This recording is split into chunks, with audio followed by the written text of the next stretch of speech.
We're reading the Chofetz Chaim on Proper Speech, Day 78, Quest for Truth or Personal Feud. Mishnah contrasts Machlokas l'shem Shemaim, a dispute for the sake of heaven, one that is not. The former is optimized by the disputes of Hillel and Shammai, whose differing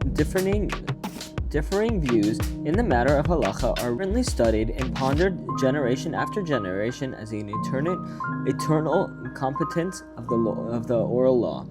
The latter is optimized by the dispute of Korach, whose personal feud against Moshe Rabbeinu earned him an untimely death in eternal dishonor. As the Chofetz Chaim notes in his preface to the Chofetz Chaim, one whose sinful talk fuels strife transgressions the prohibition that he is not be like Korach in his assembly. To the Jew, the intellectual disagreement in common search for truth is an integral part of life. As a spiritual thinking person, Jews are forever involved in discussions of ideas. Conversely, personal bickering, jealousy, and competition are signs of immaturity and weakness. They have no place in the world of the Jew.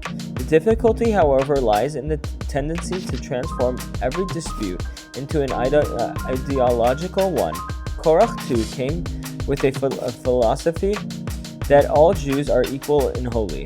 Thus, there is no justification for one family, Aaron and his Kohanim descendants, and to be above everyone else. Sages teach that Korach's argument, as rooted in jealousy, is resulting from his having been passed over for the position of prince of the Levite family. Before embarking on an ideological campaign against others, one must ask himself, am I honestly promoting the cause of truth, or am I involved in a personal feud disguised as an ideological debate? Ideological disagreement should never lead to personal animosity. When Torah scholars disagree, their dispute is over ideals and never personal.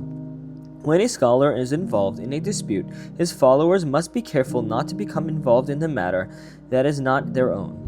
Certainly should avoid character assassination and personal hatred towards his opponent. At all costs, if one finds himself embroiled in a feud, he dare not rest until he has fully extricated himself from it. One must strive with every ounce of his resolve to remove himself from strife, no matter how difficult this may be. The Torah relates that initially On ben Peles was among the leaders of Korach's camp in his rebellion against Moshe. Yet he managed to separate himself from Korach's group and thus not punished when their time came. Do not be convinced by the evil inclinations, arguments, and incitements that, for example, it is below one's dignity not to follow through in a dispute until victory is achieved.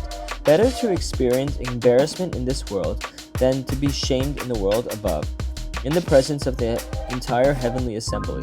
Our sages state, better that a person be called a fool in his life than to be considered a wicked person even for a moment for the omnipresent. Thanks, and we'll continue tomorrow.